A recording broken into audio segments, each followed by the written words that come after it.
So there's an amazing quote because I'm reading Elon Musk's latest biography. Mm-hmm. So there's an amazing quote that he says that skills can be taught. Changing attitude requires a brain transplant. Nothing else. Yeah, I think that's another classic mistake that a lot of people do, which is not having say a financial backup.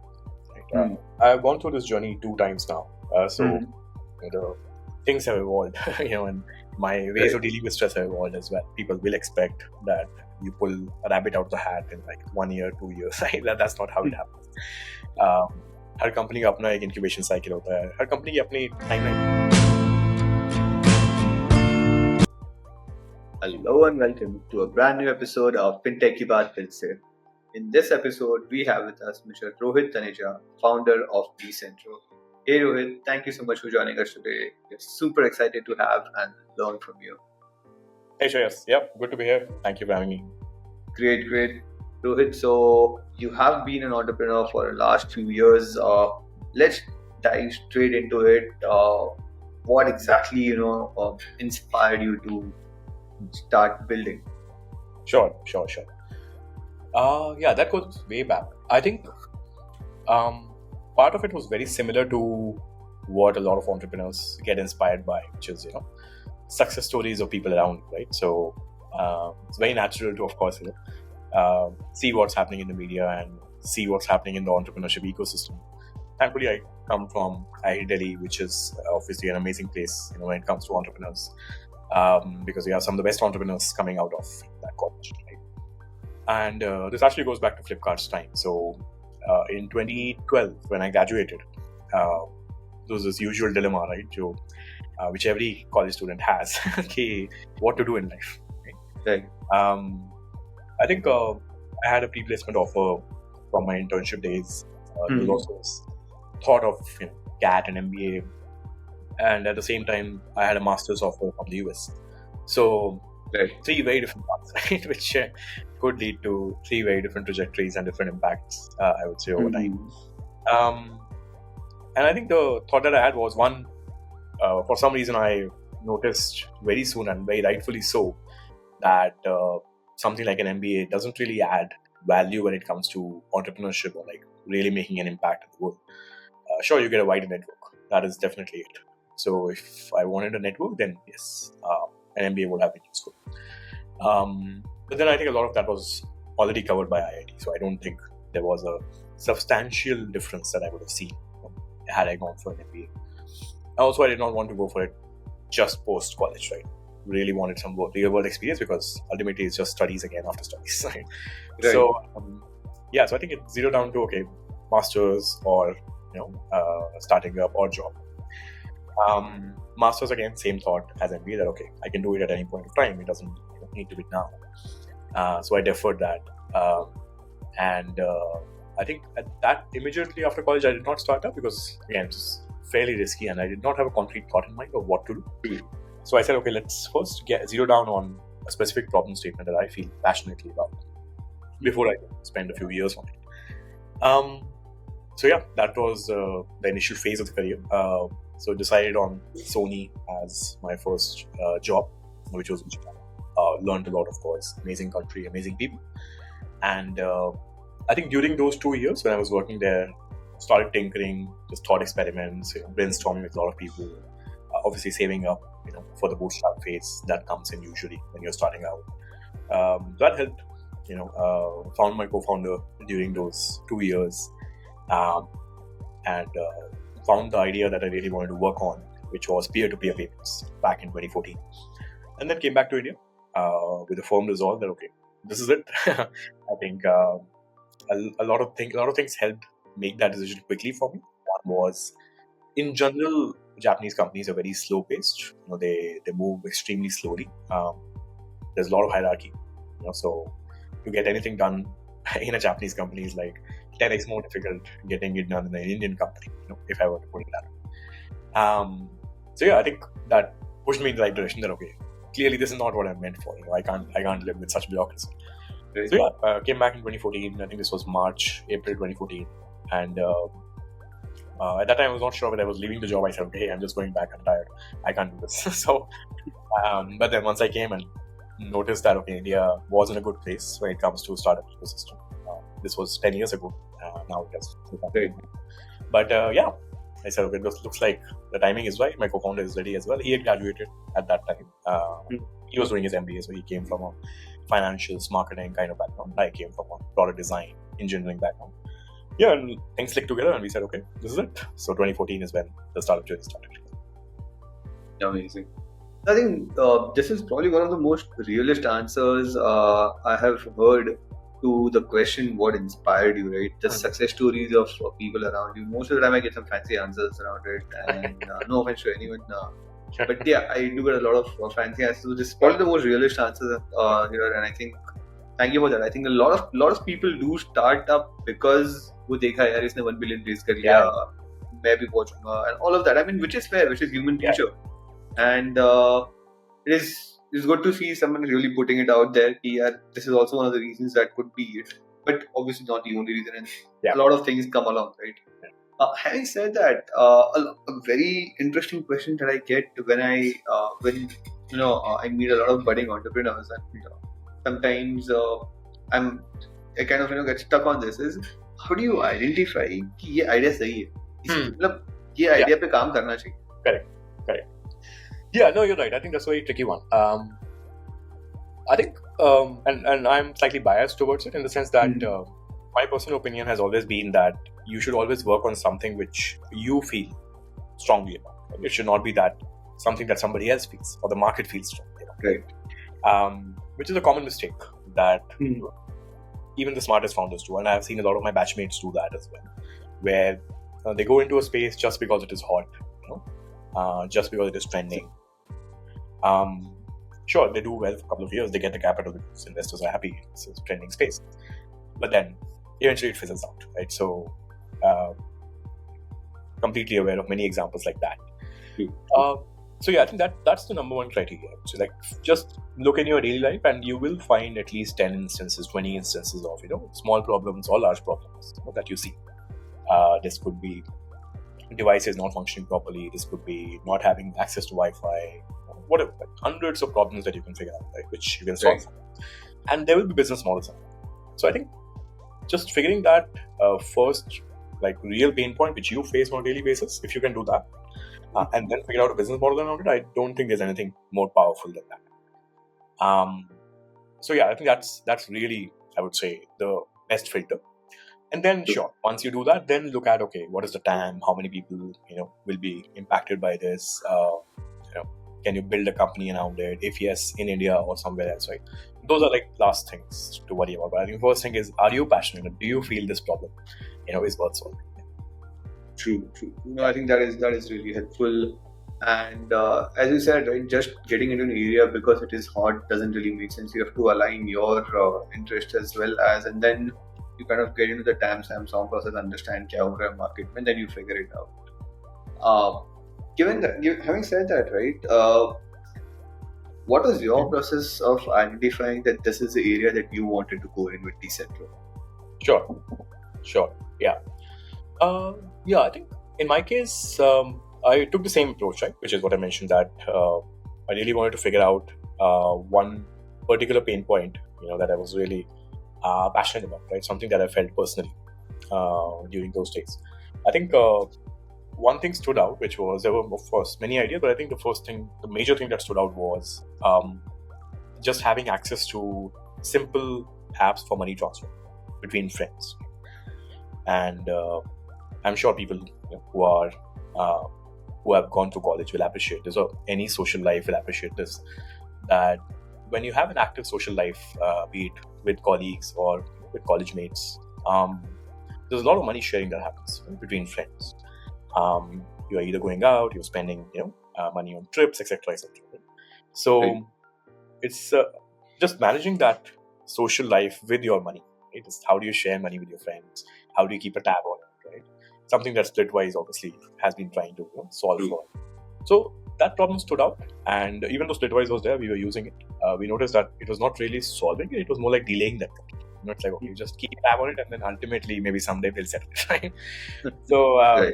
And most people still have tabs on it. Like, I have tabs on it since 10 years ago, but everybody has forgotten. So, there's no point So I think just having access to fast peer-to-peer transfer between two users was a problem that was still present, despite having wallets like Paytm, because they were still wallets. So you had to put money into the wallet first, right? And then somebody else had to accept that money into their wallet. Exactly. So yeah, I think that pain point really stood out. It was a large problem. It would impact pretty much everybody in the country. So yeah, that's how we zero down on it. This is something we feel strongly about, and there's a large market. Really good. I think that makes a lot of sense. Having said that, let's take a step back and kind of address one of the questions that a lot of budding entrepreneurs have. Before even getting into the stage ki kya karna hai, kya nahi karna hai, there is a question of how do you plan to be without your salary for the next 6 months to 1 year till you raise your first round. Like, how do you plan for that? Yeah. Yeah, I think that's another classic mistake that a lot of people do, which is not having say a financial backup. Right? So that is where I think my decision helped of doing job first, then starting out. And I don't think there's any one size fits all, but of course there are always exceptions to everything. But just having some sort of runway, right, your personal financial runway, for at least 6 months, 12 months, that really takes a lot of pressure off. And also the sooner you start it, the better, right, in your life, because you do not have financial obligations, you don't have house obligations, whatever, any kind of social obligations, right, when it comes to spending right capital. So I think just being young, being bootstrapped, working out of your garage or whatever, family's house, right, those kind of things make it easier, right? So you can just focus on the product and the problem, because a lot of time will go into that. So I think that was a good choice we made, obviously, which is just starting out 2 years out of college, having enough financial saving, and of course working out of our parents' house, and taking a small co-working place somewhere in Delhi. So I think those decisions really take these pressure off, the financial pressure off. So I would say that's really the better way. Just keep some buffer and go for it. Got it.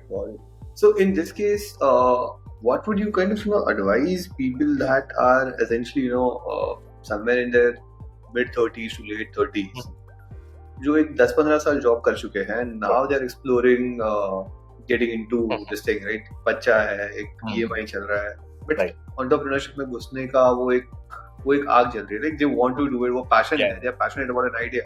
Right. So what do you advise these kind of this specific demographic? Right.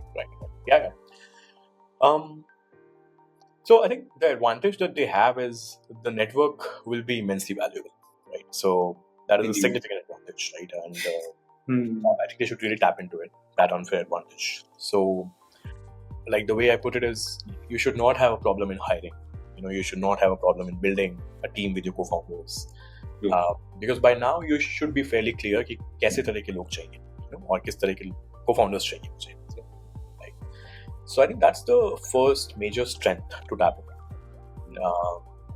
In fact, everything else comes secondary. Like the major thing that a startup needs to worry about when they're starting out, apart from one point, is the people or the founding team, right, so to say.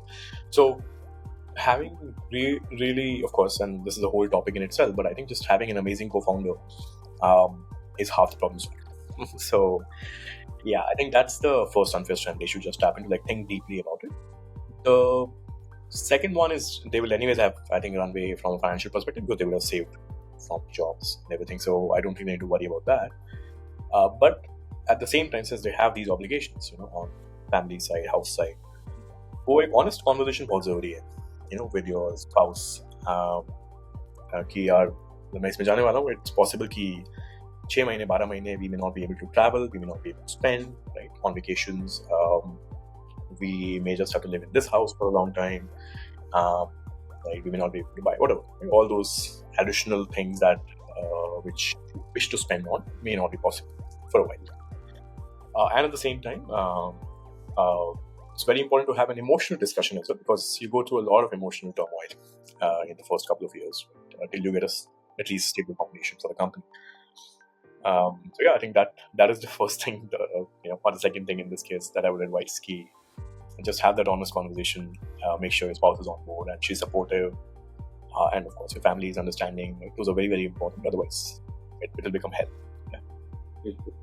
Thank you so much. I think this is really insightful, and I'm glad you brought up the point of co-founder, right? Because that has been like the pain point for a lot of budding entrepreneurs. Yes, sahi co-founder kaise choose? How do you find someone who you vibe with, not just normal, but professionally, आपको पता चल रहा है कि यार he complements where I'm not, right?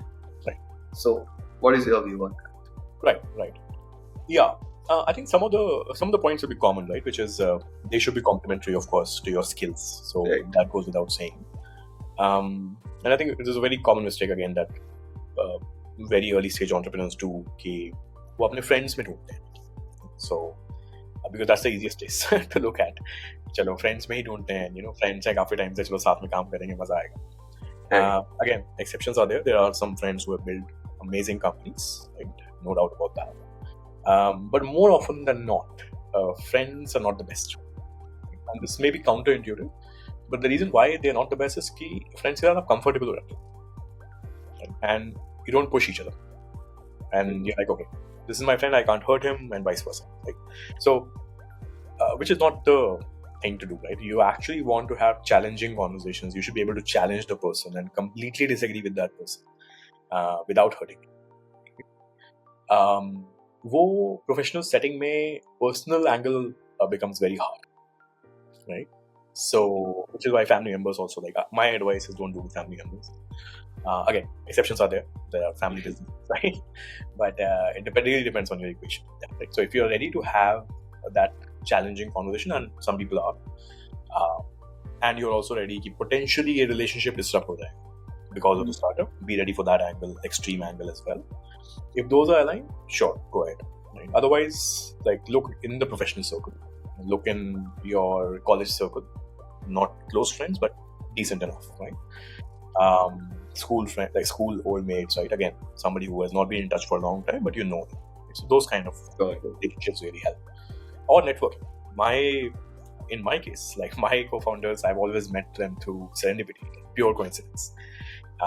One met at an event at a conference. The second one came through a common reference through LinkedIn. So that's really how I found my co-founders. Interesting. I think that is really helpful because, as you rightly said, right, a lot of early stage founders end up early stage entrepreneurs end up talking to the lowest hanging fruit, friends, family, and professional चलता नहीं चलता, फिर personal relationship है वो भी खराब हो जाती है. It also becomes strained, and which is not an ideal situation you want to get into. So I think that's really insightful. Having said that, from a building journey, right, it is imminent that all startups will go through highs and lows, and essentially that creates a lot of stress for an entrepreneur. जहाँ पे एक side you have to manage your money, the other side you're managing your employees, retaining them, all of those things.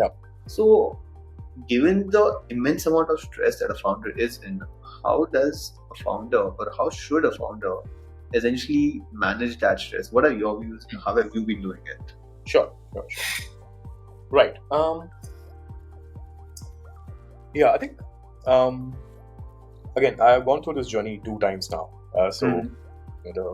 Things have evolved, and my ways of dealing with stress have evolved as well. And your threshold increases, right, every time you do it. So, but I think when you're starting out, that first angle which I was mentioning, right, कि अपनी family से एक बहुत ही honest discussion करना, वो बहुत ज़्यादा important है, especially because the major source of stress comes from that side, like because there are expectations, right? People will expect that you pull a rabbit out the hat in like 1 year, 2 years, right? That's not how it happens.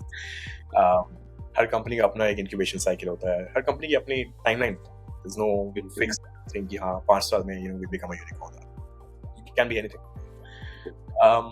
So I think वो expectation set करना, just to give them a sense कि this is a long-term patient game, that's extremely important, so they don't badger you and they don't bother you. Right? Same for friends, right? So just very honest conversation with your close friends and your close family. That's one. The second is making sure that with your co-founder you're able to discuss anything, like anything and everything, right? This could be anything that's happening to you personally, right? Health-wise, mental health-wise, That again makes sure that you don't go through this journey alone, and you have someone you can talk to. Okay?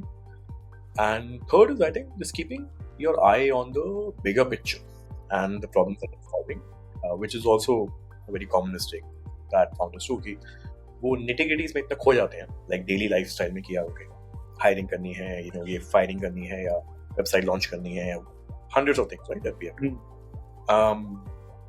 They forget why they started in the first place, like what was the key pain point, because that is the pain point that will really motivate you every day. So, and that, interestingly, that, like if you have deep conviction and deep passion about the problem, that in itself is a great stress reliever because everything else like fades away. Those worries fade away because you're like, okay, there's a bigger problem to solve. So these small things can happen. I think that is really insightful. Thank you so much. Having said that, any specific do's or don'ts for the budding entrepreneurs in our audience? This is the last question for this segment. Yeah, specific do's and don'ts, I would say, and I'll speak this, obviously these change with time, I think, but apart from the fundamentals one that we spoke about, the first one, for example, in today's age is don't get distracted by say the media. Do not get distracted by again things which are networking events, for example, right? It's like people get distracted by these things. Attend networking events after events, which doesn't really add much value. Obviously at some point it does, but then after a while it's decreasing. So I think this is one very important thing to remember, which is just keep your eye on the ball, keep your focus on the bird that you're building. And from a do perspective, I think make sure that your team, the founding team, is very, very solid. It's extremely sacrosanct to keep a very, very high bar on founding team and not compromise on them. And when I say compromise, not in terms of talent, because talent can be taught, skills can be taught. So don't compromise in terms of attitude, the intent of the person. Like, why is he coming in at this early stage? Is he aware of the long journey that he's about to enter into? That is extremely indeed. I think well said. That really does make a lot of difference. As you said, skills can be taught, but if the person does not have the right attitude, that can screw up the entire morale of the small team that you're building. Right. So there's an amazing quote because I'm reading Elon Musk's latest biography. So there's an amazing quote that he says that skills can be taught. Changing attitude requires a brain transplant. Nothing else. True. Well said. Yeah. Indeed. And I think with that, we conclude our first segment, Founder Story. Thank you so much, Rohit. This was really amazing. Thank you so much for doing this. Thank you. Very happy.